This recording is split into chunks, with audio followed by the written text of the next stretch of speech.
Diagram कहीं से भी देख के बना लीजिएगा। मैंने आप लोगों से एक स्लाइड शेयर करी थी, कोशिश करना कि वाला डायग्राम आप लोगों के उसमें बन जाए, ठीक है। तो प्लाज्मा मेम्ब्रेन हमने कर लिया था। कोई बताएगा प्लाज्मा मेम्ब्रेन क्या होता है? प्लाज्मा मेम्ब्रेन, कोई भी उठ के एक बच्चा, प्लाज्मा मेम्ब्रेन क्या होता है? अभी तो बोला आप लोगों ने, हमने पढ़ लिया था। एक बार आपको प्रियंका मैम ने पढ़ा दिया है, एक या दो बार आपको प्रीति मैम बता के गई थी, और एक या दो बार, एक बार, चलो दो बार नहीं बोलता हूँ, एक बार मैंने भी बता दिया है, 4 बार एक टॉपिक। तो प्लाज्मा मेम्ब्रेन क्या होता है? देखो 21 कितना बोला था मैंने, 24 तारीख से आपके पहले इंटरनल एग्जाम है, ठीक है। तो कोशिश करना कि आप तैयार हो जाओ तब तक, ठीक है। एनाटॉमी फिजियोलॉजी का पेपर अभी भले इजी मिल जाएगा, लेकिन फाइनल पेपर बहुत टफ आता है बच्चों, मैं बता रहा हूँ आपको। केमिस्ट्री और एनाटॉमी पेपर हिला भी नहीं पाओगे अगर ऐसे हाल रहे। मैं लिख के दे रहा हूं, अगर आपके ऐसे हाल रहे आप पेपर का एक क्वेश्चन भी नहीं ला पाएंगे। प्लाज्मा मेम्ब्रेन क्या होता है?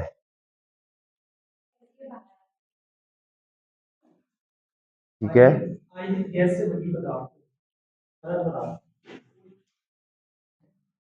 ठीक है, और कोई पीछे? बसंत, चलो बसंत बताएगा प्लाज्मा मेम्ब्रेन क्या होता है, ठीक है। तो सब सुनेंगे एक बार प्लाज्मा। अरे तुम्हारे आगे खुल रखा है, प्लाज्मा मेम्ब्रेन क्या होता है, तुम ये नहीं बता पा रहे हो यार। जैसा भी आता है एक बार जल्दी से, बहुत चीजें कवर करनी है।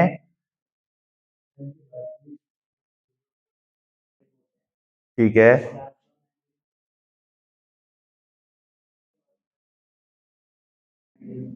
ठीक है, बहुत बढ़िया। और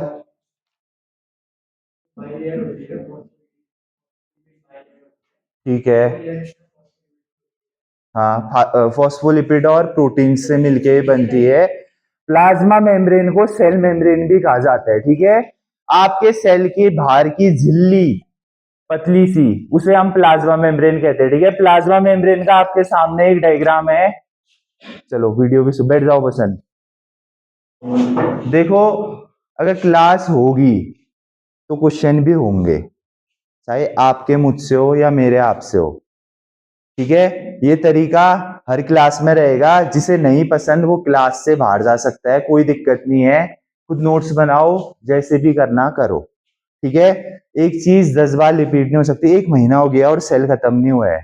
मुझे पता है हमें टाइम नहीं मिला, प्रोग्राम्स इतने ज्यादा थे, लेकिन जहाँ पे आगे बढ़ना है वहां पे तुम्हें प्लाज्मा मेम्ब्रेन नहीं पता है, दिक्कत हमारे लिए है, ठीक है। आपसे ज्यादा दिक्कत हमारे लिए कि आपको प्लाज्मा मेम्ब्रेन नहीं पता, ठीक है। तो आए प्लाज्मा मेम्ब्रेन पे, ये प्लाज्मा मेम्ब्रेन का डायग्राम है आपका, ठीक है, जो दिख रहा है आपको, ये दिख रहा है सबको? दिख रहा है, ठीक है। आपके सेल की बाहर की ऐसी झिल्ली, ठीक है, जो आपकी बाइलेयर होती है। बाइलेयर से क्या समझते हैं आप लोग?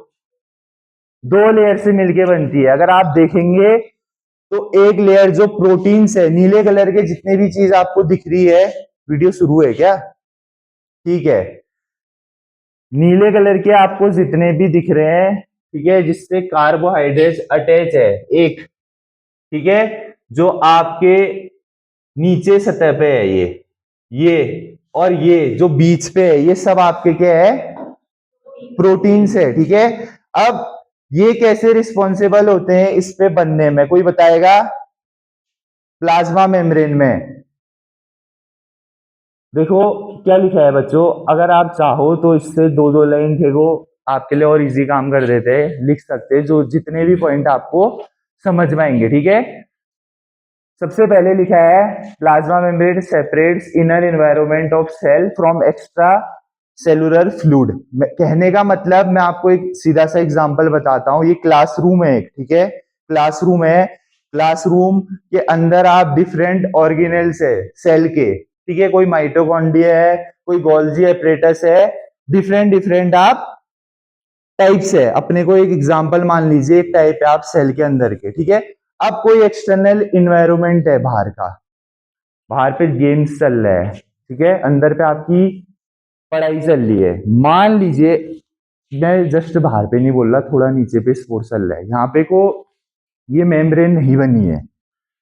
जो आपकी दीवार है ये मेम्ब्रेन है, ठीक है, जो कवर कर रही है एक्सटर्नल इन्वायरमेंट को, ठीक है। वो चीजें आपको डिस्टर्ब भी कर, अगर बाहर पढ़ाई का माहौल बना है, अगर आप क्लास में उस चीज को सुनना चाहते हैं, ठीक है, तो एक माहौल जो एक्सटर्नल इन्वायरमेंट को इंटरनल इन्वायरमेंट की ओर खींचता है, सही माहौल, कहने का मतलब सेल को हमें जो जो मॉलिक्यूल, जो जो ग्लाइकोप्रोटीन्स, लिपिड्स और डिफरेंट प्रोटीन्स मॉलिक्यूल्स की जरूरत होती है, जिसकी जरूरत होती है वो टिनी पोर्स होते हैं। पोर्स समझते हैं, छोटे छोटे होल्स होते हैं, उनसे अंदर आने को कहता है, जिसकी हमें जरूरत होती है for enzymatic activity, for metabolic activity, different activity जो भी हमें बॉडी में फंक्शन करने के लिए जरूरी होती है।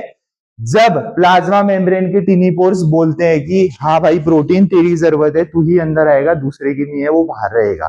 कहने का मतलब समझिए, अगर बाहर पे गेम्स चल रहा है, ये झिल्ली, दीवार की झिल्ली अगर आपको इंटरफेयर कर रही है, उस डिस्टर्ब, मतलब आपको एक डिस्टर्ब कॉज कर रही है बाहर के गेम्स की, बाहर के सराउंडिंग से आपको एक ऐसा माहौल बना रही है कि आप ठीक से पढ़ाई नहीं कर पा रहे हैं, ठीक है। वही काम को रिलेट करिए प्लाज्मा मेम्ब्रेन का होता है कि आपका जितना भी एक्सटर्नल इन्वायरमेंट से हमें नीड, एक्सटर्नल इन्वायरमेंट सेल के अंदर का, ठीक है, सेल के अंदर का एक्सटर्नल इन्वायरमेंट जो कि एंजाइमेटिक एक्टिविटी, मेटाबॉलिक एक्टिविटी या कोई भी other catabolic anabolic reaction create करने में मदद करता है, वो प्लाज्मा मेम्ब्रेन का काम होता है, ठीक है। समझ में आया?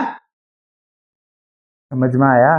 प्लाज्मा मेम्ब्रेन का काम पहला सा, देखो हमें जितने भी पार्ट्स है सेल्स के, ठीक है, उसका स्ट्रक्चर, उसके फंक्शंस और वो क्या होता है, ये तीन ही चीजें पढ़नी है। अगर आप अपनी बुक में देखेंगे तो ये तीन ही चीज आपको दी गई है। जैसे हम साइटोप्लाज्म पढ़ेंगे तो उसके फंक्शंस पढ़ेंगे और उसका स्ट्रक्चर पढ़ेंगे, ठीक है। इसके बाद जैसा आपको पता है कि ये बाइलेयर होती है आपकी, फॉस्फोलिपिड बाइलेयर होती है, ठीक है, जिसमें मॉलिक्यूल्स, प्रोटीन्स आपके बाइंड अप होके प्लाज्मा मेम्ब्रेन बनाते हैं, ठीक है।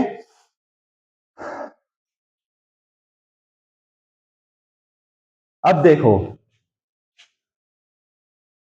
ये क्या लिखा है आपका, पढ़ना इसे, फिलामेंट्स ऑफ साइटोस्केलेटन। साइटोस्केलेटन की हमने बात की थी, साइटोस्केलेटन क्या, देखो ये छोटे छोटे टर्म्स है आपके, जहां पे आएंगे आप लिख लीजिएगा, अगर नहीं है कोर्स में तब भी लिख लीजिएगा, आपके काम है। साइटोस्केलेटन क्या होता है, कोई बताएगा? क्योंकि इसकी बात आगे बहुत बार होने वाली है। साइटोस्केलेटन मैंने नोट में आपको जो स्लाइड शेयर करी थी आपने देखी ही नहीं हो, ठीक है। साइटोस्केलेटन क्या होता है बच्चों, देखो ये ऐसे माइक्रो फिलामेंट्स या डिफरेंट फिलामेंट से बनता है, जो सेल का स्ट्रक्चर ऐसे डिजाइन करता है। देखो हमने सेल का डायग्राम देखा, चलो सेल पे आ जाते हैं जल्दी। ये सेल का डायग्राम है, ठीक है, न्यूक्लियस है, न्यूक्लियोलस है, और आपके ईआर है, इंडोप्लाज्मिक रेटिकुलम है, गोल्गी एपरेटस है, आपके डिफरेंट माइक्रो ट्यूब्यूल्स है, माइक्रो फिलामेंट्स है, ठीक है। अब ये है, ये उठ के यहां ना चले जाए। देखो इसका स्ट्रक्चर ऐसा होता है, सेल का स्ट्रक्चर समझिए आप, ऐसा होता है, हम इसे 360 घुमाए, 460 घुमाए या 180 कैसे भी घुमाए, वो साइटोस्केलेटन ही का काम होता है, जो इन्हें बाइंड अप करे रहता है, अपनी जगह टाइट करे रहता है माइक्रोफिलामेंट्स की मदद से, कि वो स्ट्रक्चर, वो बॉडी, वो ऑर्गेनल्स वहीं पे रहे जहां पे उसका काम है। सिंपल सा एक वर्ड में समझो साइटोस्केलेटन का काम। गोल्जी एपरेटस अगर यहाँ पे को है तो ये साइटोस्केलेटन का काम है, जो माइक्रोफिलामेंट से बन रहा है, कि अगर सेल रोटेट हो रहा है, सेल का कोई पार्ट हमें 360 घूम रहा है, 180 घूम रहा है, तो वो पार्ट वहीं पे को रहेगा। ये काम होता है टाई अप करने का, उसे बाउंड करके इकट्ठा करने का उस सेल में, साइटोस्केलेटन का, ठीक है, समझे। तो प्लाज्मा मेम्ब्रेन, ठीक है, प्लाज्मा मेम्ब्रेन के फंक्शन सबने लिख लिए होंगे, ठीक है, लिख लिए प्लाज्मा मेम्ब्रेन के फंक्शन या नहीं लिखे, ठीक है। बाइलेयर होता है, और मैंने एक और चीज बताई थी इसमें कि ये देखो ये बाइलेयर है, एक लेयर ये है और एक लेयर ये है इसकी, ठीक है। जो भी प्रोटीन हमारे यहां से बाइंड है, ऊपर से बाइंड है, देखिए इसे, ये आपके क्या होते हैं, क्या होते हैं, बताओ यार, कहीं हल्ला किया था इस चीज पे, तो हमने पूरी एक क्लास ली थी। क्या होते हैं, हाइड्रोफिलिक हाइड्रोफोबिक की बात करी थी हमने, वाटर लविंग और, हाँ, तो हाँ, ये हाइड्रोफिलिक नेचर के होते हैं। और जो भी आपके नीचे सतह पे आपके ये वाला प्रोटीन है, ये हाइड्रोफोबिक नेचर के होते हैं। हाइड्रोफोबिक मतलब जो पानी से डरते हैं, फोबिक मतलब फोबिया, किसी चीज से फोबिया होना, ठीक है। तो लिख लीजिएगा, ये भी इसका एक फंक्शन है, ठीक है। अब सबसे बड़ा काम सेल मेम्ब्रेन का क्या होता है, ये प्रोवाइड करता है बच्चों एक स्ट्रक्चर, एक शेप आपके सेल को देने का, ठीक है। सबसे बड़ा काम जो प्लाज्मा मेम्ब्रेन या सेल मेम्ब्रेन का होता है, ये प्रोवाइड करता है शेप, ठीक है। और जो जिस पे अभी हम बात करके आए कि जो एक्सटर्नल एनवायरनमेंट से जितने भी टॉक्सिक सब्सटेंस हमारे अंदर नहीं आने चाहिए, वो ये सतह ही तय करती है, ये परत, ये झिल्ली ही तय करती है कि क्या एक्सटर्नल एनवायरनमेंट से हमें molecules, protein, glycoproteins, lipid, fats, कुछ भी चाहिए, वैक्सेस, जिसकी भी रिक्वायरमेंट्स है, किसी भी metabolic activity, enzymatic activity process होने की, वो चीज हमारी प्लाज्मा मेम्ब्रेन करती है, ठीक है बच्चों। लास्ट पॉइंट है इसमें, it helps in the transport of essential compound that are required for the survival of cell, ठीक है। ऐसे कंपाउंड्स जो अब आपको एक और चीज पता होनी चाहिए, ठीक है, क्या होती है, एक सेकेंड, एक्स्ट्रा सेलुलर फ्लूइड और इंट्रा सेलुलर फ्लूइड, पता है, एक्स्ट्रा सेलुलर फ्लूइड और इंट्रा सेलुलर फ्लूइड, पता है किसी को, किसी को भी, ठीक है। हाँ, हाँ, ठीक है, जैसे न्यूक्लियस के अंदर हम अभी बात करेंगे किसी फ्लूइड की, देखो साइटोप्लाज्म, अगला टॉपिक आने वाला है, वो एक फ्लूइड पार्ट होता है, सेमी फ्लूइड पार्ट होता है आपके सेल के अंदर का, सबको पता है कि साइटोप्लाज्म फ्लूइड पार्ट होता है, पता है, ठीक है। उस पे आके बात करते हैं फ्लूइड की, ठीक है। तो प्लाज्मा मेम्ब्रेन का एक बढ़िया सा डायग्राम बना लेना, उसके 5 फंक्शन लिख लेना और 2 लाइन प्लाज्मा मेम्ब्रेन के बारे में लिख लेना, ठीक है। कि बाइलेयर होती है ये पता होना चाहिए आपको, क्या काम होता है इसका एक्सटर्नल एनवायरनमेंट से, जो भी टॉक्सिक सब्सटेंस या नॉन टॉक्सिक सब्सटेंस अंदर आने हैं, वो नहीं आने हैं या आने हैं, ये काम हमारा कौन पता लगाता है, प्लाज्मा मेम्ब्रेन, ठीक है।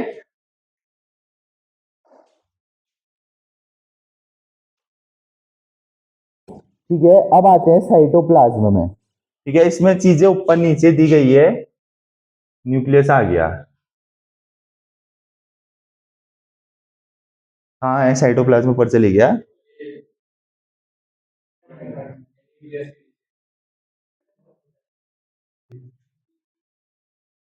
अच्छा, आ गया, ठीक है। साइटोप्लाज्म ये आपका मेन एरिना ऑफ, लिख लेना, ये आपका मेन एरिना ऑफ सेल होता है, ठीक है। Cytoplasm is the main arena of cell, cell का मेन अरीना आपका साइटोप्लाज्म होता है, ठीक है। अब इसमें लिखा है बच्चों, the semi fluid substance which is located between the nucleus and cell membrane is called cytoplasm, ठीक है। न्यूक्लियस के बराबर में और प्लाज्मा मेम्ब्रेन या सेल मेम्ब्रेन से बाउंड हो गया आपका साइटोप्लाज्म होता है, ठीक है। इसका डायग्राम पे चले जाते हैं, यहाँ पे तो नहीं दिया है, यहाँ पे होगा कहीं पे साइटोप्लाज्म,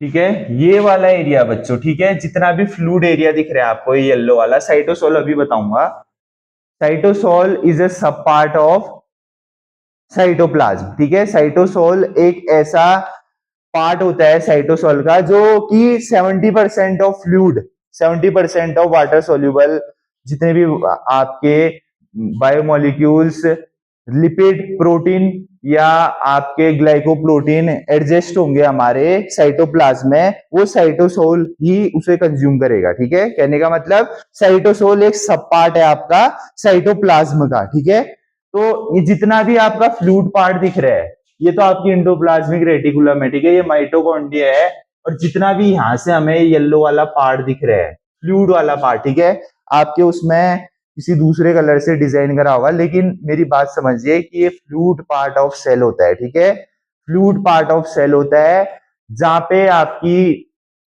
सारी enzymatic activity, metabolic activity, catabolic activity, anabolic activity या जितनी भी रिएक्शंस होती है वो इसी एरिया में होती है। ठीक है बच्चों,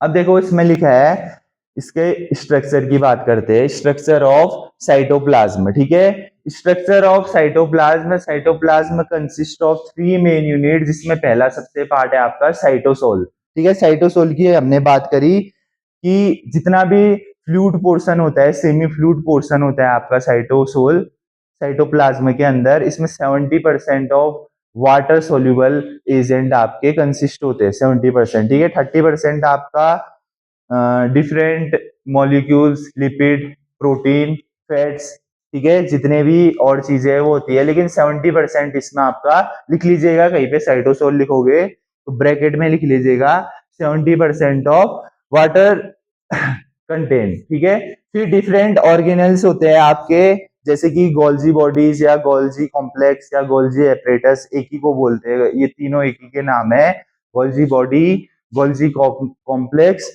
या गोल्जी एपरेटस। ठीक है, ये कंसिस्ट होते हैं।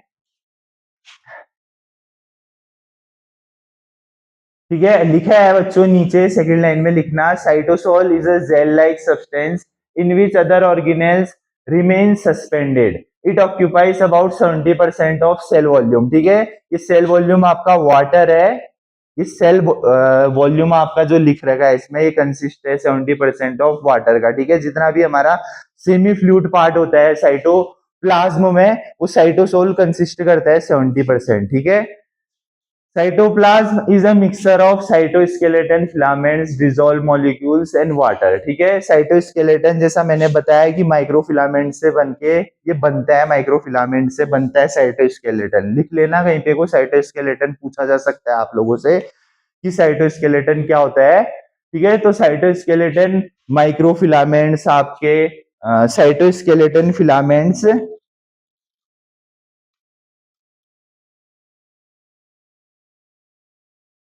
और इंटरमीडिएट फिलामेंट से बनके बनता है। ठीक है, इंटरमीडिएट फिलामेंट से बनके आपका साइटोस्केलेटन बनता है। ठीक है,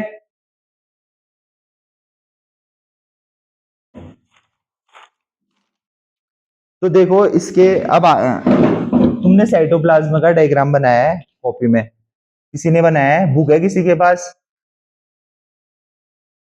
तो फ्लूइड पोर्शन याद रखना, और घर पे जाके जो डायग्राम देखोगे उस पर देख लेना कि फ्लूइड पार्ट क्या होता है। ठीक है, मोबाइल से तो मोबाइल्स पे जो स्लाइड मैंने भेजी थी माइटोकॉन्ड्रिया का, वो डायग्राम ज्यादा सही था जो इस पे, इससे। ठीक है, ये स्लाइड मैंने कहीं से निकाली थी, तो इस पे मैंने डायग्राम नहीं देखा।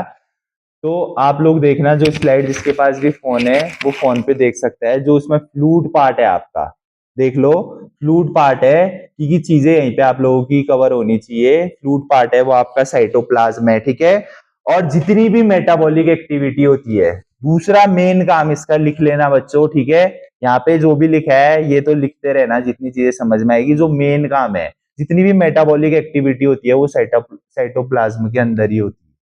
जितनी भी मेटाबॉलिक एक्टिविटी होती है वो साइटोप्लाज्म के अंदर ही होती है। और जो डिफरेंट ऑर्गेनेल्स की हमने बात करी थी, साइटोसोल और उसके बगल में ऑर्गेनेल्स लिखा है, जितने भी ऑर्गेनेल्स की बात करी थी, चाहे वो माइटोकॉन्ड्रिया हो, चाहे वो गोल्जी बॉडी एपरेटस हो, ये सब आपके साइटोप्लाज्म ही कलेक्ट करता है, उसके अंदर ही ये चीजें होती है। ठीक है, ठीक है, लिखना पड़ेगा, समझना पड़ेगा। ठीक है, चलो अब इसके फंक्शन लिखना। सबसे पहला फंक्शन इसका क्या हो जाएगा, यहाँ पे से अगर लिखना है तो लिख लो कि जितनी भी एंजाइमेटिक एक्टिविटी, मेटाबॉलिक एक्टिविटी या मेटाबॉलिक रिएक्शन होती है, वो साइटोप्लाज्म में होती है। पहला पॉइंट है most of cellular and enzymatic reaction occurs with in the cytoplasm. ठीक है, कहने का मतलब जितनी भी मेटाबॉलिक एक्टिविटी होती है, जितनी भी एंजाइमेटिक एक्टिविटी होती है, वो आपकी साइटोप्लाज्म के अंदर होती है। ठीक है, it helps in expansion of cells. ठीक है, ये स्लाइड में शेयर कर दूंगा बच्चों, फोटो कोई दिक्कत नहीं है, मैं शेयर कर दूंगा ग्रुप में, ये स्लाइड शेयर कर दूंगा मैं, फिर लिख लेना। जो पॉइंट यहाँ पे नहीं है शॉर्ट फॉर्म में आप लिख सकते हैं। ठीक है, यहाँ पे बहुत कॉम्प्लेक्स फॉर्म में चीजें दे रखी है, तो आप लोगों के लिए चीजें टफ पड़ सकती है, तब मैं आपको बता रहा हूँ कि it helps in expansion of cell. Expansion मतलब समझते हैं, EXPANSION, एक्सपेंशन ऑफ सेल समझते हैं। एक्सपेंशन मतलब बताओ, सेल का ग्रोथ या सेल का खुल जाना, ग्रो करना सेल का। ठीक है, वो सब आपका प्रोसेस या एक्टिविटी किसके अंदर होती है, साइटोप्लाज्म के अंदर होती है। ठीक है, तीसरा पॉइंट है इसमें, it provide space to organelle to suspend in it. कहने का मतलब जो साइटोस्केलेटन की मदद से, माइक्रोफिलामेंट की हमने अभी बात करी, माइक्रोफिलामेंट से मिलकर जो साइटोस्केलेटन बनता है, जितना भी स्पेस हमारा कवर होता है कि कौन कौन से एलिमेंट्स, कौन कौन से मॉलिक्यूल्स, कौन कौन से लिपिड, कौन कौन से प्रोटीन हमारे सेल की एक्टिविटी में काम आने वाले हैं, वो सब आपका साइटोप्लाज्म के अंदर होता है। ठीक है, साइटोप्लाज्म के अंदर क्या होता है, दोबारा रिपीट कर रहा हूं, जितने भी ऑर्गेनल्स आपके कोई भी एक्टिविटी सस्पेंड करते हैं, कहने का मतलब समझे, जो एक्टिविटी, प्रोटीन फैक्ट्री क्या होती है आपकी सेल के अंदर, क्या होता है बताओ, प्रोटीन फैक्ट्री किसे कहते हैं, राइबोसोम को कहते हैं। राइबोसोम में नहीं बनते तो फिर वो कहां आके बनते हैं, कहां पे आके बनते हैं, पता है किसी को? अगर राइबोसोम में प्रोटीन की सिंथेसिस पूरी नहीं होती है, देखो प्रोटीन फैक्ट्री राइबोसोम को बोलते हैं, बहुत बढ़िया आंसर दिया जिसने भी दिया पीछे से, राइबोसोम को प्रोटीन फैक्ट्री बोलते हैं। अगर राइबोसोम की कोई भी सिंथेसिस है, प्रोटीन सिंथेसिस है, ठीक है, और आपकी अगर प्रोटीन सिंथेसिस नहीं पूरी होती है, तो वो कहां पे आके बनती है, गोल्जी बॉडी में आके बनती है। ठीक है, तो ऐसी सिंथेसिस जो सस्पेंड हो जाती है, जो सस्पेंड हो जाती है, वो साइटोस्केलेटन की मदद से साइटोप्लाज्म के अंदर ही होती है, उस फ्लूइड पार्ट में होती है, ये कह रहा हूं मैं। ठीक है, तो लिखना इसमें अगर जो लिख रहा है, it provide space to organelle to suspend in the formation of cytoskeleton. ठीक है, it provide the space to organelles. ठीक है, आप हिंदी में भी नोट्स बना सकते हो, आप इंग्लिश में भी नोट्स बना सकते हो, जैसे चीजें समझ में आ रही वैसे बना सकते हो। ठीक है, मेरे पास हिंदी के नोट्स नहीं है, आप ठाकुर पब्लिकेशन से देख के बना लेना। ठीक है, जिसे इंग्लिश में चीजें समझ में नहीं आ रही। ठीक है,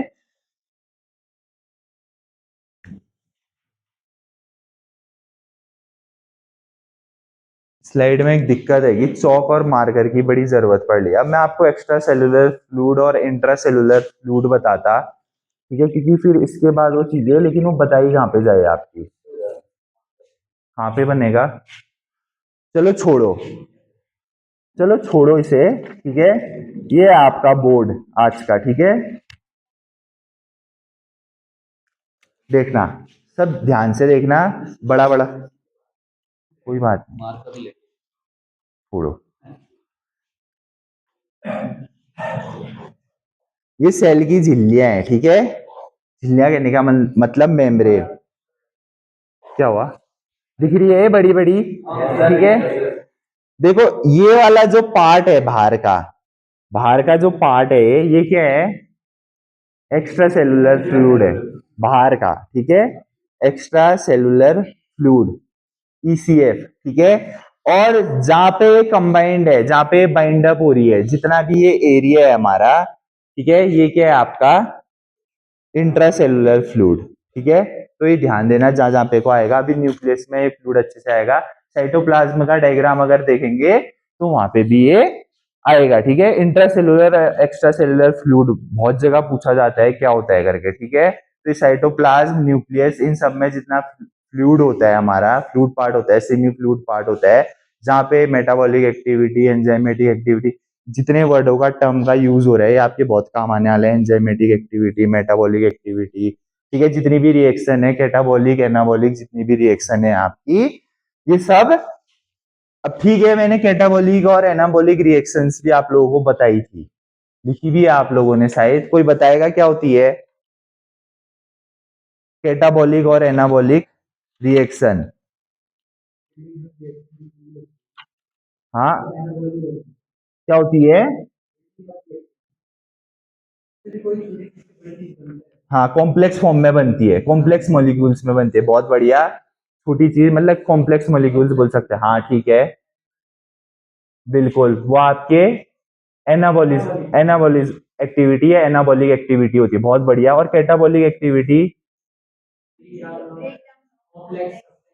उन कॉम्प्लेक्स मॉलिक्यूल्स का ब्रेकडाउन होना आपकी एनाबॉलिक एक्टिविटी होती है। ये दोनों ही एक्टिविटी मेटाबॉलिक और एंजाइमेटिक एक्टिविटी में काम होती है। सबसे बड़ा काम होता है एनाबॉलिक एक्टिविटी और मेटाबॉलिक एक्टिविटी का। मेटाबॉलिक एक्टिविटी का एनाबॉलिज्म और कैटाबॉलिज्म भी इन्हें बोला जाता है। ठीक है, नहीं लिखा है? सबने लिखा है कैटाबॉलिक और एनाबॉलिक?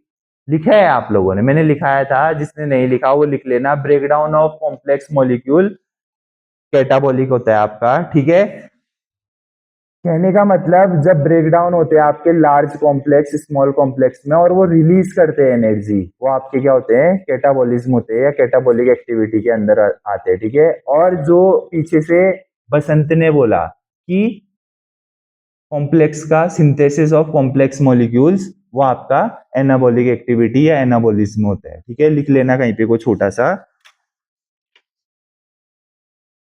बच्चों देखो, ये छोटी छोटी चीजें आप लोगों को पढ़नी पड़ेगी। ठीक है, ये 11th का पार्ट है, कैटाबॉलिक एक्टिविटी, मेटाबॉलिक। 11th जब आपने बायो ली होगी, जिसकी बायो होगी, तब हमें सेल पढ़ाया जाता था, तब हमें टिश्यू पढ़ाया जाता था।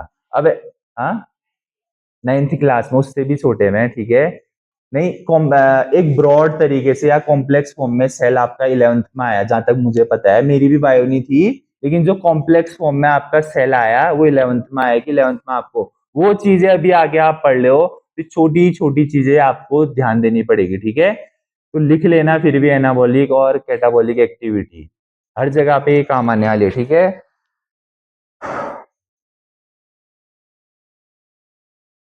चलो इसके बाद आते हैं हम न्यूक्लियस पे। ऐसे लेते हुए चलते हैं। ठीक है, जो इस पे लिखा है वही लेते हुए चलते हैं। ठीक है, न्यूक्लियस क्या होता है? न्यूक्लियस, न्यूक्लियस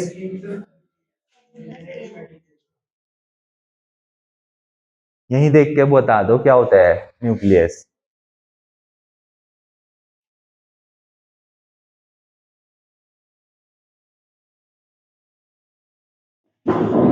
न्यूक्लियस क्या होता है? न्यूक्लियस का कोई फंक्शन बता दो। हाँ हाँ, हिंदी में ही बता दो, कोई दिक्कत नहीं है। कोई तो बताओ, न्यूक्लियस क्या होता है? पहली बार सुन लोगे न्यूक्लियस वर्ड? न्यूक्लियोलस सुना है? Nucleus, nucleolus.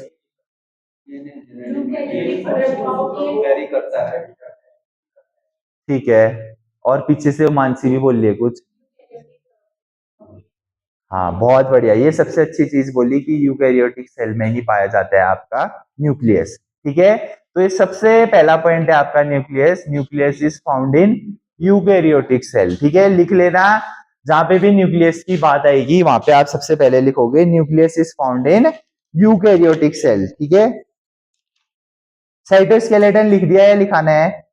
ठीक है, साइटोस्केलेटन आपका माइक्रोफिलामेंट और आपका इंटरमीडिएट फिलामेंट से मिलके बनता है, जो कि अटैच करता है पूरे कॉम्प्लेक्स, सेल के कॉम्प्लेक्स को अटैच करता है इधर से उधर मूव नहीं करने के लिए, मतलब एक ही जगह सेपरेट आउट करने के लिए। वो काम होता है आपका साइटोस्केलेटन का। ठीक है,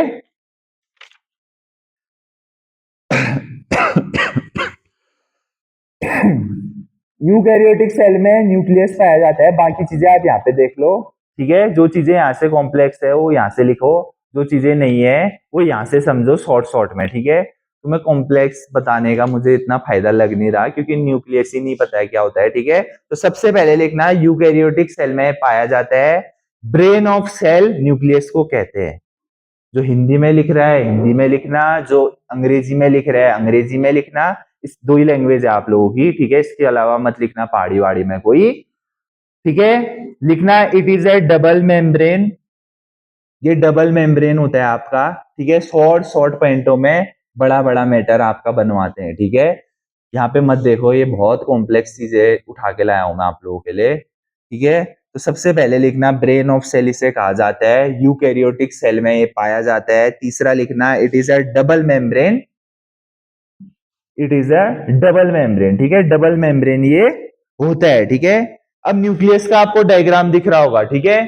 न्यूक्लियस के अंदर दिख रहा है, न्यूक्लियस का डायग्राम, वो साइड में न्यूक्लियस का डायग्राम है, ठीक है। जो इसके अंदर फ्लूइड पार्ट होता है न्यूक्लियस के अंदर, उसे क्या कहते हैं? क्रोमेटिन।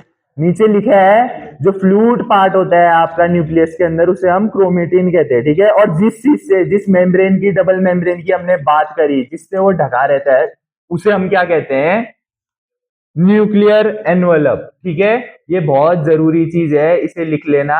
जो न्यूक्लियस जिस डबल मेम्ब्रेन से हमारा बाउंड हुआ है, उसे हम न्यूक्लियर एनवलप कहते हैं। और जो जेल लाइक फ्लूइड हमारा न्यूक्लियस के अंदर पाया जाता है, उसे हम क्रोमेटिन कहते हैं, ठीक है। ये भी लिख लेना, जो हिंदी में लिख रहा है हिंदी में, जो इंग्लिश में लिख रहा है इंग्लिश में, ठीक है।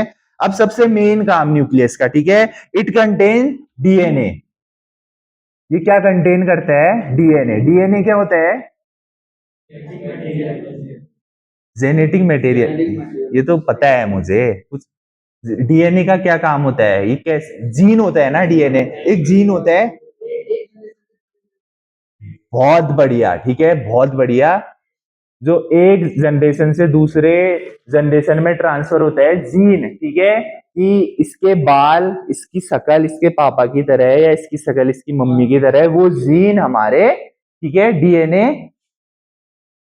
डीएनए से रिलेट करते हैं, ठीक है। तो ये भी लिख लेना आप, जहां पे भी आप ये चीज लिख रहे हैं, ठीक है, कि आपका डीएनए क्या लिखा, लिख रहे हो, लिख रहे हो, ठीक है। लिखना इट कंटेन डीएनए ब्रैकेट में जीन, ये कंटेन करता है आपका डीएनए ब्रैकेट में gene that code for, that code for proteins, that code for proteins which is necessary for cell function, which is necessary for cell function,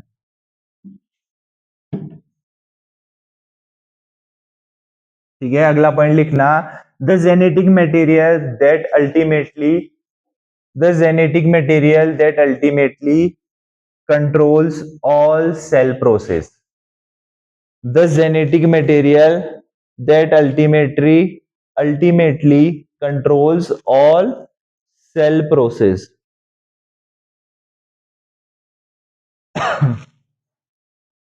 ठीक है। जितनी भी सेल के अंदर प्रोसेस होती है, जितनी भी हमने अपनी रिएक्शनों की अभी बात करी, कौन कौन सी रिएक्शनों की बात करी, कोई बताएगा? अभी तक हमने कौन कौन सी, अब मैं खड़ा करके पूछूं या आप खुद बता रहे हो? कैटाबॉलिक और एनाबॉलिक एक्टिविटी, और दो एक्टिविटियां और बार बार, और मेटाबॉलिक एक्टिविटी, ठीक है। मत भूलना इन एक्टिविटियों को, ठीक है। कैटाबॉलिक आ गए, मेटाबॉलिक एक्टिविटी के अंदर ही एनाबॉलिक और कैटाबॉलिक एक्टिविटी आ गई, ठीक है। चलो अब लिखना, it is only visible using a light microscope, ठीक है। ये विजिबल होता है आपका कंपाउंड माइक्रोस्कोप से भी नहीं, लाइट माइक्रोस्कोप से, ठीक है। अब इसके पार्ट्स भी लिख लेना आप, ठीक है। सेवरल पार्ट्स इंक्लूड्स क्रोमेटिन, ठीक है। फ्लूइड पार्ट या जेनेटिक मटेरियल जो हम बोलते हैं, ये आपका न्यूक्लियस के अंदर कंसिस्ट होता है या पाया जाता है, उसे हम क्रोमेटिन कहते हैं, या क्या कहते हैं? जेनेटिक मटेरियल, ठीक है। जो जीन, जो डीएनए की हमने बात करी, वो मटेरियल आपका क्रोमेटिन है, ठीक है। वो सामने फ्लूइड पार्ट दिख रहा है आपको, डायग्राम, इतना सुंदर सा डायग्राम है ये न्यूक्लियस का, ठीक है। जो फ्लूइड पार्ट है वो क्रोमेटिन है, जिस लेयर से, डबल मेम्ब्रेन झिल्ली से वो बाउंड हुआ है, उसे न्यूक्लियर एनवलप कहते हैं। वो भी लिख लेना कहीं पे को, इंग्लिश में या हिंदी में, जैसे भी लिख रहे हैं आप। जिस डबल मेम्ब्रेन बाउंड से ये न्यूक्लियस बाउंड हो रखा है उसे हम क्या कहते हैं, न्यूक्लियस एनवलप कहते हैं। ठीक है, और क्रोमेटिन इसका जेनेटिक फ्लूइड पार्ट है, ब्रैकेट में लिख लेना, जेनेटिक फ्लूइड पार्ट है आपका क्रोमेटिन। ठीक है, न्यूक्लियर एनवलप हमने बता दिया आपको। ठीक है, न्यूक्लोप्लाज्म और न्यूक्लोलस। ठीक है, अब न्यूक्लो लिख लेना। ठीक है, पहले लिखना वो न्यूक्लियर एनवलप आपने लिखा जो सेपरेट करता है डबल मेम्ब्रेन से आपका। ठीक है, वो बाहर की आपकी झिल्ली है न्यूक्लियर के अंदर, उसे न्यूक्लियर मेम्ब्रेन कहते हैं। आप इसमें लिख सकते हो that separates the content of nucleus from cytoplasm. Cytoplasm से अलग करता है जो कंटेंट हमारा, वो न्यूक्लियर एनवलप है। नोट करके लिख लो, न्यूक्लियस के अंदर जो सेपरेट आउट करता है आपका न्यूक्लियस से फ्लूइड पार्ट, वो आपका न्यूक्लियर एनवलप है। क्रोमेटिन आपका है फ्लूइड पार्ट, जेनेटिक मटेरियल जो कि डीएनए और प्रोटीन से मिलके बनता है। ठीक है, जो कि डीएनए और प्रोटीन से मिलके बनता है क्रोमेटिन पार्ट। क्रोमेटिन आप ऐसे लिखो, ये देखो जहां पे आपने न्यूक्लियर एनवलप लिखा पहला पॉइंट, उसके अंदर ब्रैकेट करके लिखो, फिर दूसरा पॉइंट बनाना क्रोमेटिन, उसके अंदर लिखो कॉम्बिनेशन ऑफ प्रोटीन और डीएनए एंड डीएनए, और मत लिखना protein and DNA, combination of protein and DNA, genetic fluid part of nucleus. ये क्या होता है, क्या होता है, क्रोमेटिन। क्रोमेटिन होता है genetic fluid part of nucleus, जो मिलके बनता है कॉम्बिनेशन ऑफ डीएनए और प्रोटीन से। लिखो फिर। ठीक है, क्रोमेटिन लिखना, उसमें लिखना combination of DNA and protein, और लिखना genetic fluid part of nucleus.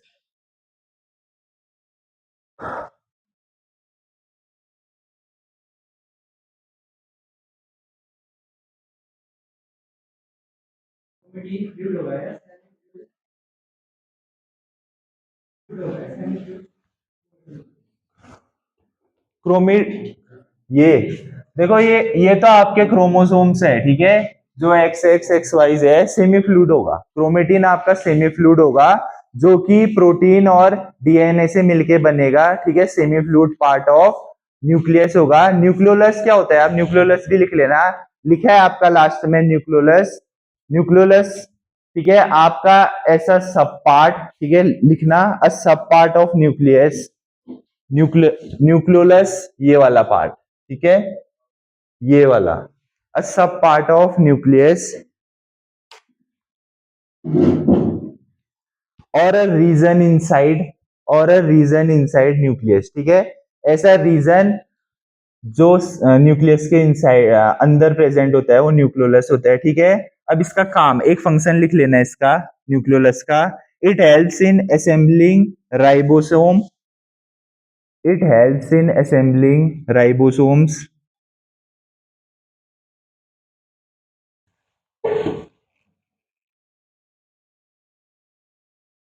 लिखा है क्या कहीं पे न्यूक्लियोलस के बारे में, नहीं लिखा है? हाँ लिखा है, देखो लास्ट पॉइंट देखो फंक्शन से ऊपर, a region inside the nucleus called nucleolus, it related to assembling ribosome and synthesis of RNA. ठीक है, इसके एक दो फंक्शन और लिख लो। ठीक है, क्योंकि न्यूक्लियस और न्यूक्लियोलस के जो भी फंक्शन लिखोगे वो न्यूक्लियस के अंदर आप लिख सकते हो। चार पांच फंक्शन आप लोगों के पास हो जाएंगे। लिखना store the genetic material, store the genetic material, genetic material क्या था हमारा, क्रोमेटिन। ठीक है, it store the genetic material and proteins, and proteins.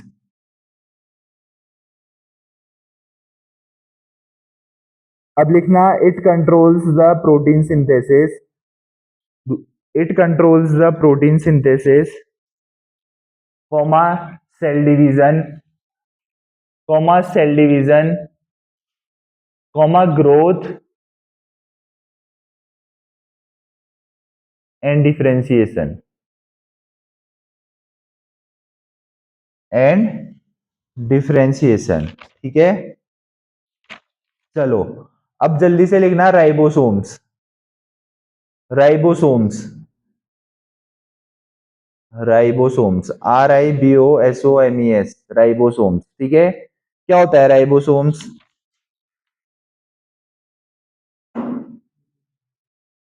क्या होता है राइबोसोम्स? ठीक है, ब्रैकेट में लिखना जहां पे राइबोसोम्स लिख रहे हो, प्रोटीन फैक्ट्री ऑफ सेल, ठीक है। प्रोटीन फैक्ट्री ऑफ सेल कहते हैं हम राइबोसोम्स को, ठीक है। आपका 1 नंबर का क्वेश्चन आ सकता है, आ नहीं सकता, आएगा, ठीक है। Which part of cell is also known as protein factory of cells, तो आप वहां पे राइबोसोम्स लिखोगे, ठीक है, याद रखना है, ठीक है। इंपॉर्टेंट भी मार्क कर लो, स्टार भी मार्क कर लो, 1 नंबर का क्वेश्चन बनेगा। Which cell organelles is also known as protein factory of cells, ठीक है। देखो आपका जो पेपर बन के आएगा वो इंग्लिश में बन के आएगा अभी, इंटरनल, एक्सटर्नल का तो मुझे नहीं पता, उसमें हिंदी इंग्लिश दोनों आते हैं शायद, लेकिन अभी जो आप लोगों के पेपर बनेंगे मंडे से, नेक्स्ट अभी जो मंडे आएगा उसके अगले जो मंडे आएगा, मतलब कि जो अभी से 3rd मंडे है, आज मंडे है ना, अभी से जो तीसरा मंडे है आप लोगों के सेशनल एग्जाम शुरू है, ठीक है, 30 नंबर का आपका एग्जाम होगा, उसके एवरेज आप लोगों के फाइनल में जाएंगे, 3 सेशनल होगा, एवरेज आप लोगों का फाइनल में जाएगा, ठीक है। 25 नंबर आपके इंटरनल असेसमेंट के रहेंगे, 75 या 80 नंबर का आपका फाइनल एग्जाम होता है, 80 का होता है, 75 का होता है, देख लेना, 75 या 80 नंबर का होता है, 80 का होता है शायद ना, हाँ, तो 20 या 25 नंबर इंटरनल असेसमेंट के रहेंगे। चलो आगे बढ़ो, लिखना, found in both eukaryotic and prokaryotic cell, ये आपके दोनों प्रोकैरियोटिक और यूकैरियोटिक सेल में पाए जाते हैं, ठीक है।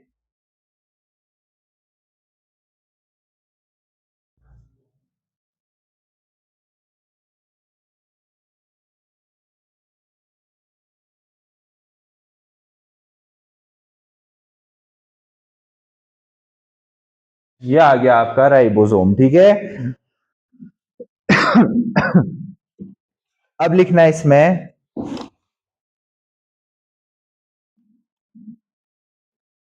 लिखना पहली line, these are present in all living beings, all living cells, चाहे एनिमल सेल हो चाहे प्लांट सेल हो, दोनों में पाए जाते हैं, जैसा मैंने आपको बताया यूकैरियोटिक और प्रोकैरियोटिक। बच्चों एक और question, differentiate between prokaryotes and eukaryotes, ये भी इंपॉर्टेंट क्वेश्चन है आप लोगों के लिए, इंपॉर्टेंट क्वेश्चन मार्क करते हुए चलिए। डिफरेंशिएट बिटवीन या डिफरेंस बिटवीन प्रोकैरियोट्स या प्रोकैरियोटिक सेल या यूकैरियोटिक सेल, ये भी इंपॉर्टेंट क्वेश्चन है आप लोगों के लिए, ठीक है। लिखना, these are present in all living cells attach to membrane of endoplasmic reticulum, ठीक है। तो ये जो आपके एंडोप्लाज्मिक रेटिकुलम होता है, ठीक है, जो एंडोप्लाज्मिक रेटिकुलम का क्या काम होता है, कोई बताएगा? एंडोप्लाज्मिक रेटिकुलम 2 टाइप के होते हैं, तो पता होंगे आपको, रफ और स्मूथ, ठीक है। तो एंडोप्लाज्मिक रेटिकुलम का काम क्या होता है?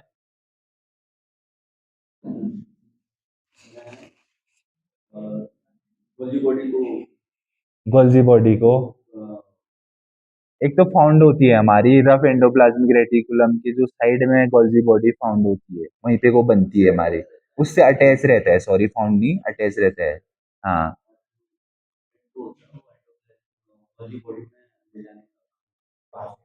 बिल्कुल सही है, और पीछे बसंत, और कोई है? ठीक है। कहाँ पे थे हम? एंडोप्लाज्मिक रेटिकुलम, ठीक है, रफ और स्मूथ वैक्यूल्स होती है आपकी, जो स्मूथ एंडोप्लाज्मिक रेटिकुलम होता है, ऐसे आपकी वैक्यूल्स होती है, ऐसे लिख जाएगा, बोल रहे थे आप, ऐसे कहाँ लिखे? हाँ, चलो छोड़ो, अरे इसमें बना होगा ना यार,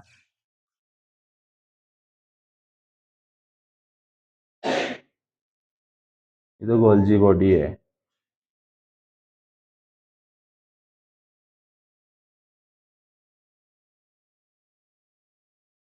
ये आपका, ठीक है, एंडोप्लाज्मिक रेटिकुलम, ठीक है, जो ये वैक्यूल्स होते हैं आपके, ये वाले जो नीचे दिख रहे हैं, ठीक है, जिससे गोल्जी बॉडीज या गोल्जी कॉम्प्लेक्स अटैच नहीं होते हैं। गोल्जी बॉडी या गोल्जी कॉम्प्लेक्स किससे अटैच होते हैं?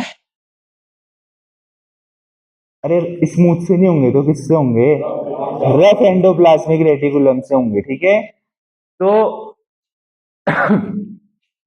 जो रफ एंडोप्लाज्मिक रेटिकुलम होता है, इससे गोल्जी बॉडी आपके यहाँ पे अटैच होते हैं, ठीक है। राइबोसोम्स तो ये आप लोगों के राइबोसोम्स, ये जितने भी आपके dot dot dot dot dot structure के है, ये आपके क्या है?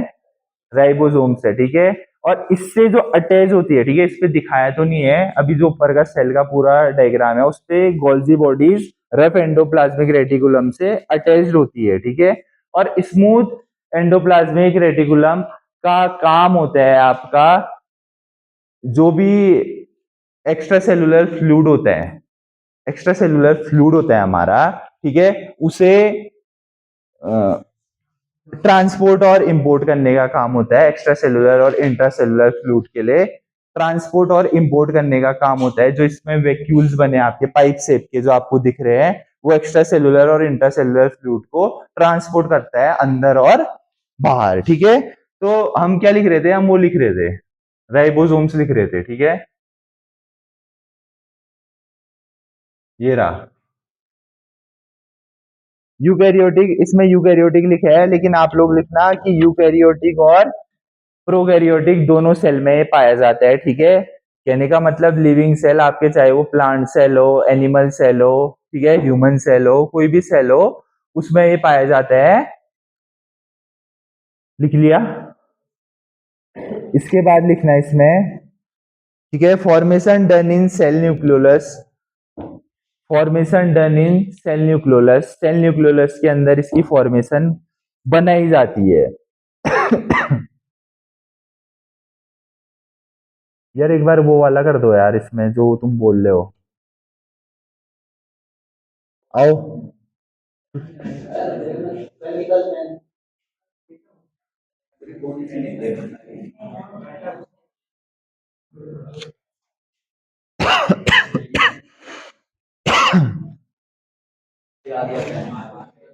पेन आ गया, ये बगल में, बगल में।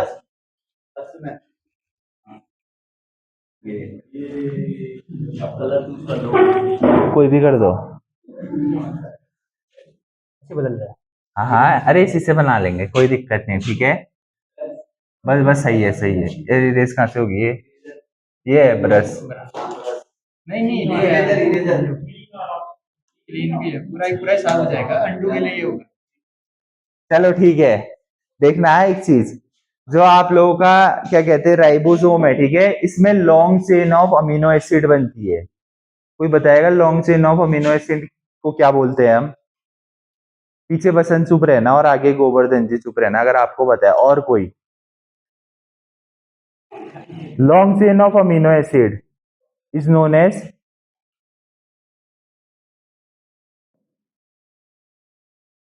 सही में नहीं पता या मजाक कर रहे हो? अमीनो एसिड डीएनए होता है।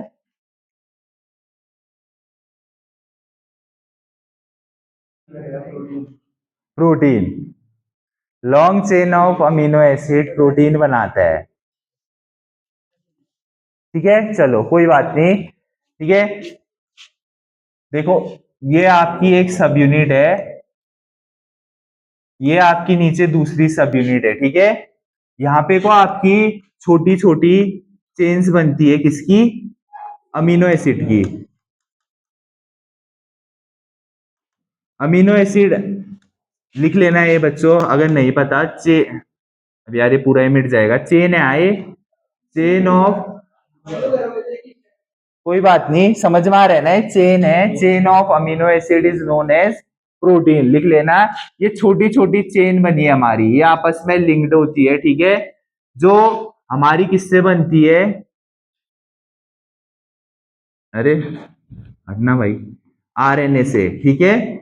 आरएनए से मिलके बनती है हमारी चेन्स, छोटी छोटी अमीनो एसिड्स की, ठीक है। जो अपर कॉम्प्लेक्स हमें दिखने को देखने को मिल रहा है, ठीक है। कहने का मतलब, ये जो हमारी लार्ज सब यूनिट है, ठीक है, इसके बीच में गैप होता है यहाँ पे को, और ये हमारी स्मॉल सब यूनिट है। जो हमारी लार्ज सब यूनिट है, यहाँ पे स्मॉल चेन्स बनती है, किसकी? किसकी? अमीनो एसिड की, ठीक है। जो किसके फॉर्मेशन से बनती है, आरएनए के फॉर्मेशन से बनती है। और आपको पता होना चाहिए chains, formation of chains of amino acid is known as protein. ठीक है, लिख लेना जिसे नहीं पता, ठीक है, नहीं पता है आप लोगों को तो लिख लेना, long chain of amino acid is known as proteins. ठीक है, अब देखो ये तो हमारी लार्ज सब यूनिट है, तो यहीं पे को ये बनती है। ठीक है, ये बनाने की जरूरत ही नहीं थी। यहाँ पे को इसके अंदर ये लिंक्ड होती है आपस में। ठीक है, और जब ये आपस में ट्रांसफर होती है आरएनए से, तो इंपोर्ट और ट्रांसपोर्ट का काम इसका होता है लार्ज सब यूनिट का। ठीक है, और जो इसका स्मॉल सब यूनिट होता है, इसका क्या काम होता है, अभी तो बताया। लार्ज सब यूनिट में तो फॉर्मेशन होती है अमीनो एसिड की। राइबोसोम में जो आपकी लार्ज सब यूनिट है, ठीक है, दिख रहा है ना सबको लार्ज सब यूनिट, इसमें फॉर्मेशन ऑफ क्या होता है, क्या होता है, फॉर्मेशन ऑफ न्यूक्लियस। ये जो लार्ज सब यूनिट है ना, इसमें किस चीज का फॉर्मेशन होता है, अरे हद है यार, अभी सही तो बोल रहे हो, अमीनो एसिड का फॉर्मेशन होता है।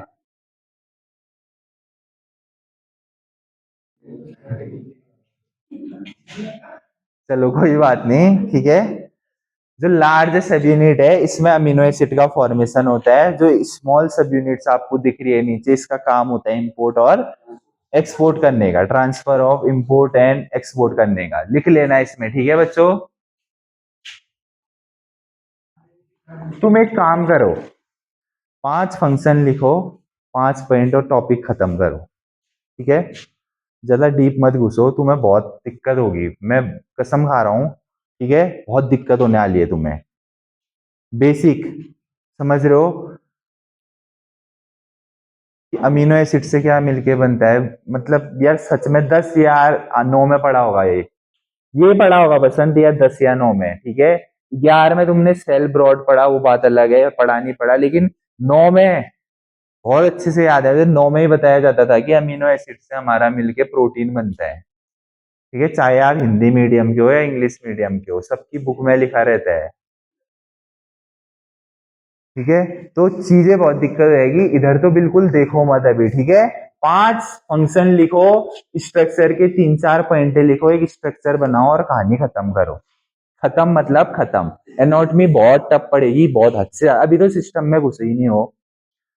तुम मुझे एक बात बताओ, ठीक है, चलो यार छोड़ो,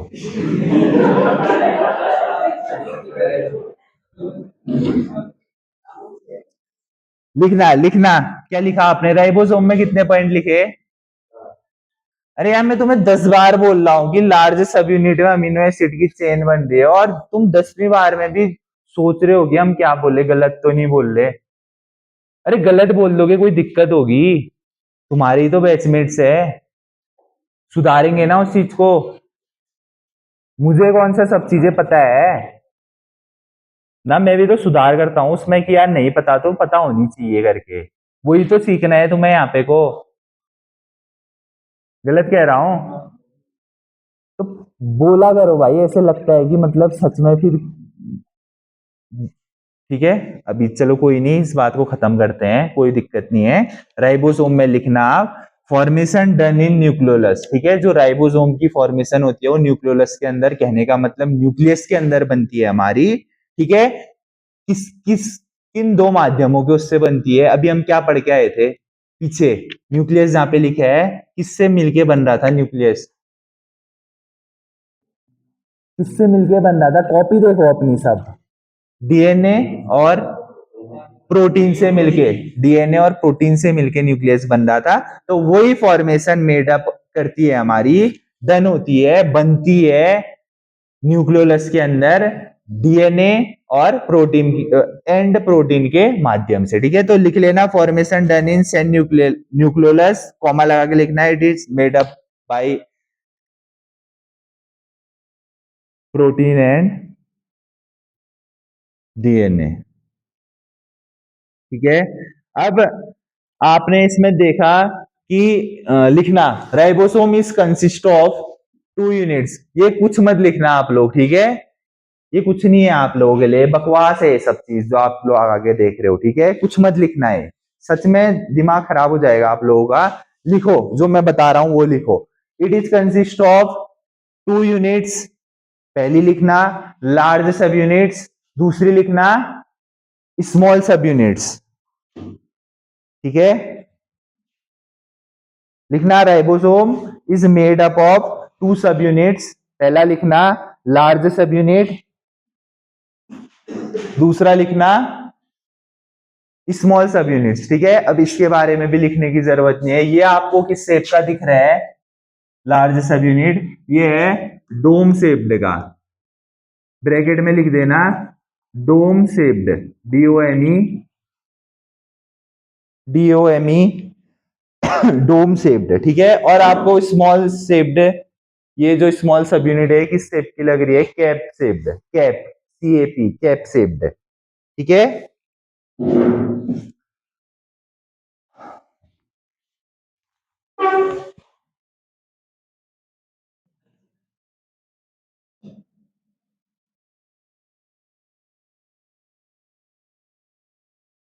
अब देखो थोड़ा सा समझने की कोशिश करना, ठीक है, ये क्योंकि इंपॉर्टेंट पार्ट है इसका। देखो हमें यहाँ पे लिख रखा है the eukaryotic cell consist of 80S ribosome with 40S smaller in sub unit and 60S in larger sub unit. ये 40S और 80S आपके दो, सॉरी 70S और 80S ये दो टाइप है आपके।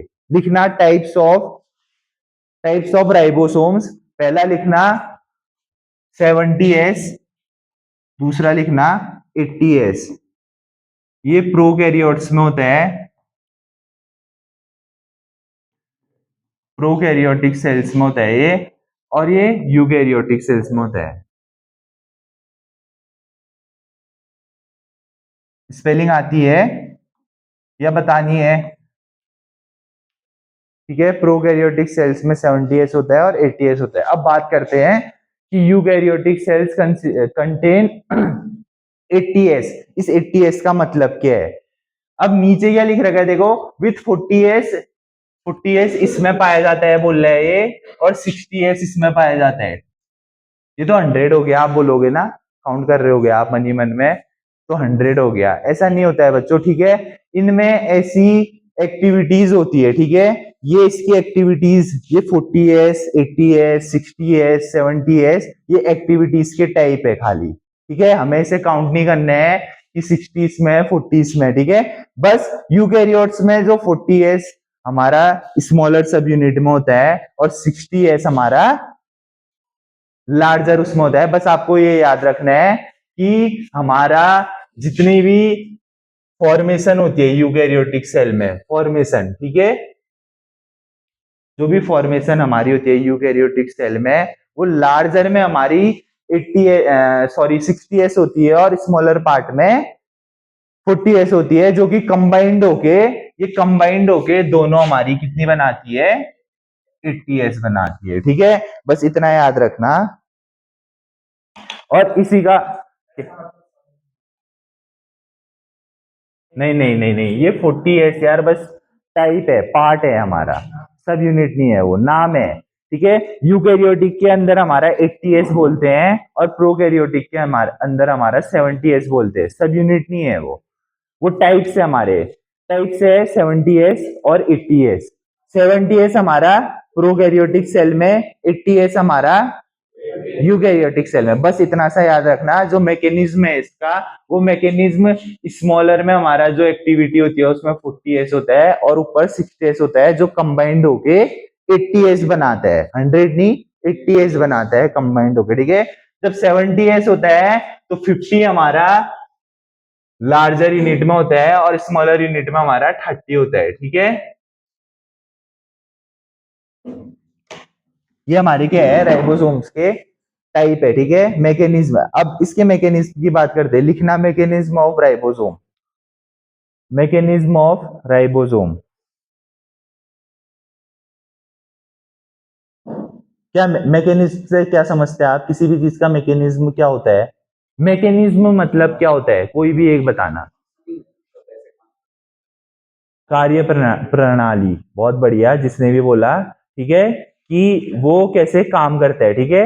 अब काम कैसे करता है, वो पाया कहाँ जाता है, मतलब उसका पूरा एक भार, भार कह सकते हैं ना, भार कह सकते हैं, क्या कह सकते हैं, उसका पूरा फंक्शनिंग सिस्टमिंग, ठीक है, उसका प्रॉपर मैकेनिज्म, ठीक है।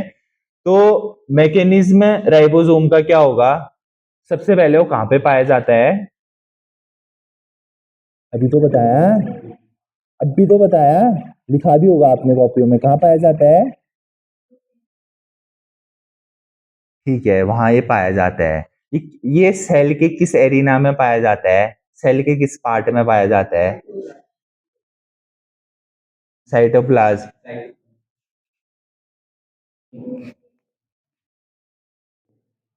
सही में बसन साइटोप्लाज्म में पाया जाता है ribosome.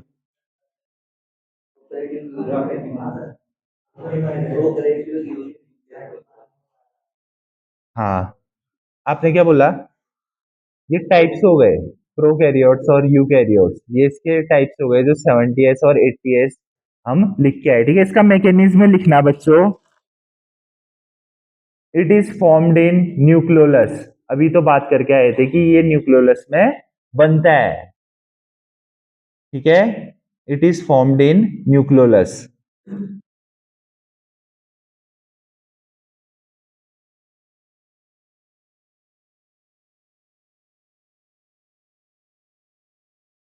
It is formed in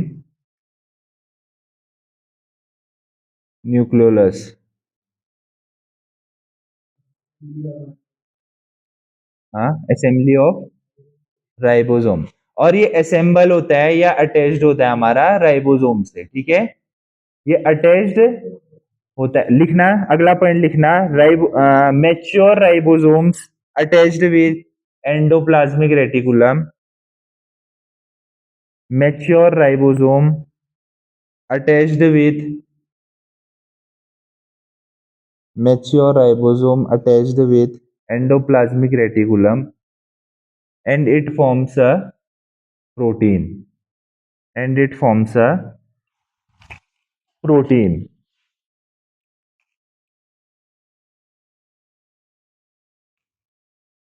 इसका बच्चों वो लिख लेना आप, फंक्शन लिख लेना, ये लिखे हैं यहाँ पे को 3 फंक्शन, ठीक है। Ribosomes helps in protein synthesis, ये आपका प्रोटीन सिंथेसिस में हेल्प करता है, ठीक है, क्योंकि ये न्यूक्लियोलस में बनता है डीएनए और प्रोटीन के कॉम्बिनेशन से, तो इसका काम क्या होगा? सिंथेसिस ऑफ प्रोटीन, ठीक है। It helps in synthesis of, या ribosomes helps in protein synthesis बनाने में ये हेल्प करते हैं, ठीक है। अभी तो ऊपर पढ़ के आए ना आप कि राइबोसोम आपका डीएनए और प्रोटीन के कॉम्बिनेशन से मिलके बनता है, ठीक है। कहाँ पे बनता है? न्यूक्लियोलस में बनता है, न्यूक्लियस के अंदर बनता है, न्यूक्लियोलस में बनता है, ठीक है। रिलीज किसके द्वारा होता है? देखो, न्यूक्लियस के अंदर बनता है, उसके सब पार्ट न्यूक्लियोलस में बनता है। रिलीज किसके द्वारा होता है? न्यूक्लियोलस के द्वारा होता है। बनता तो ये न्यूक्लियस के अंदर है। कहाँ पे बनता है? न्यूक्लियस के अंदर बनता है। किस पार्ट पे बनता है? न्यूक्लियोलस में बनता है। किसके द्वारा रिलीज किया जाता है? न्यूक्लियोलस के द्वारा रिलीज किया जाता है, ठीक है। अब जब ये सिंथेसिस ऑफ डीएनए, आरएनए या प्रोटीन है, तो इसका काम क्या हो जाएगा कि ये प्रोटीन सिंथेसिस बनाएगा, ठीक है। लिखना पहला फंक्शन, ठीक है। Ribosome cells in protein synthesis, protein folding. Protein folding से क्या समझते हैं आप? जब प्रोटीन सिंथेसिस के टाइम पे प्रोटीन सही से नहीं बन रहा, उसे फोल्ड आउट करके उसे एक्सक्रीट आउट करने का काम भी इसका होता है, उसी को प्रोटीन फोल्डिंग बोलते हैं। ये फोल्ड मत समझना आप कि फोल्ड करके अपने पास रखे रहता है, ये फोल्ड वो होता है बच्चों, अगर ठीक से हमारे प्रोटीन सिंथेसिस यहाँ पे हो रही है, प्रोटीन सिंथेसिस अगर रिएक्शन नहीं, मैकेनिज्म उसका सही से नहीं बन पा रहा, जब प्रोटीन नहीं बन पा रहे, उसे फोल्ड करके एक्सक्रीट आउट करना उस जगह से, ठीक है।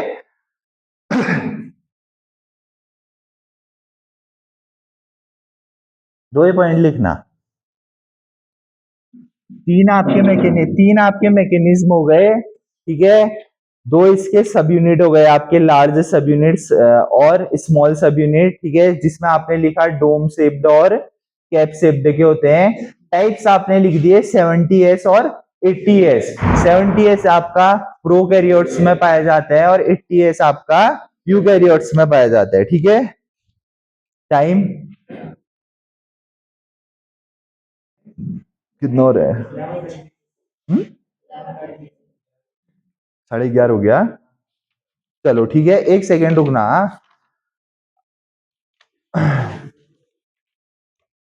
देखो मैं आपको बता रहा हूं सेल पढ़ने की एक ट्रिक, ठीक है, उसे लिख लेना कहीं पे को। सबसे पहले सेल सेल के बारे में आप लोगों ने लिखा है सबने, उसका एक डायग्राम बना लेना। कंप्लीट सेल बता रहा हूँ, 10 नंबर दिलाएगा ये सेल आपको, ठीक है। पूछा जाएगा आपसे बच्चों, ठीक है, सेल पूछा जाएगा 5 या 10 नंबर में। देखो सेल के बारे में 4 लाइन लिख लेना, स्ट्रक्चर और फंक्शनल यूनिट ऑफ लाइफ होता है, ठीक है। प्रोकैरियोट्स और यूकैरियोट्स के बारे में लिख लेना, सेल का एक बहुत अच्छा सा डायग्राम बना लेना। उसके बाद सबसे पहले आप प्लाज्मा मेम्ब्रेन या सेल मेम्ब्रेन के बारे में लिखेंगे, उसका डायग्राम बनाएंगे, ठीक है। उसके बाद आप इसके डिफरेंट पार्ट्स जो है, ठीक है, उसके छोटे छोटे डायग्राम बनाना, जैसे राइबोसोम है, गोल्जी एपरेटस है, माइटोकॉन्ड्रिया है, आगे पढ़ेंगे हम, न्यूक्लियस है, इनके छोटे डायग्राम बनाना। उसके स्ट्रक्चर के बारे में 2-3 पॉइंट लिखना, छोटे से 3-4 लाइन के, ठीक है। 4-5 फंक्शनों में खत्म कर देना वो टॉपिक, इससे ज्यादा कुछ मत लिखना।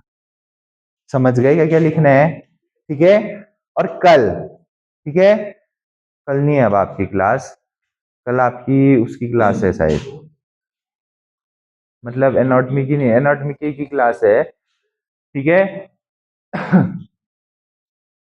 तो राइबोसोम, सेल मेम्ब्रेन और न्यूक्लियस, ये 3 चीजें, ठीक है। अगली क्लास में हम माइटोकॉन्ड्रिया, एंडोप्लाज्मिक रेटिकुलम, और क्या क्या बचा, लाइसोसोम्स, और देखो एक बार बुक में,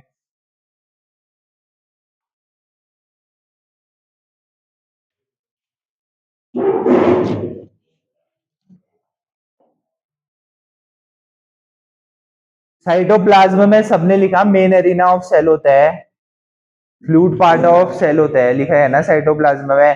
तो डायग्राम बना लेना, उसमें फ्लूइड पार्ट देख लेना, उसे अच्छे से डायग्राम करके बना के लाना, ठीक है। साइटोप्लाज्म फ्लूइड पार्ट ऑफ जितनी भी मेटाबॉलिक एंजाइमेटिक एक्टिविटी होती है वो आपकी साइटोप्लाज्म में होती है, ठीक है। माइटोकॉन्ड्रिया बाद में पढ़ेंगे, गोल्जी बॉडीज, राइबोसोम्स हो गया आपका, प्रोटीन फैक्ट्री ऑफ सेल्स होता है आपका, ठीक है। अब आपका बचा है माइटोकॉन्ड्रिया, एंडोप्लाज्मिक रेटिकुलम और गोल्जी बॉडी। और देखो बच्चों, आपका 1 नंबर में पूछा जाएगा व्हाट इज साइटोस्केलेटन, ठीक है। साइटोस्केलेटन क्या होता है, इसका क्या काम होता है, and its function. Defined cytoskeleton and its function, defined cytoskeleton and its function, ठीक है। मैंने 3 क्वेश्चन बता दिया आपके, 3 क्वेश्चन बता दिए मैंने आपको आज आपके पहले सेशनल से, ठीक है। तीनों क्वेश्चन पक्का आएंगे आपके पेपर में, मिलेंगे आपको, ठीक है। ये रिकॉर्ड उसमें बोल रहा हूं मैं, तीनों क्वेश्चन मिलेंगे आपको।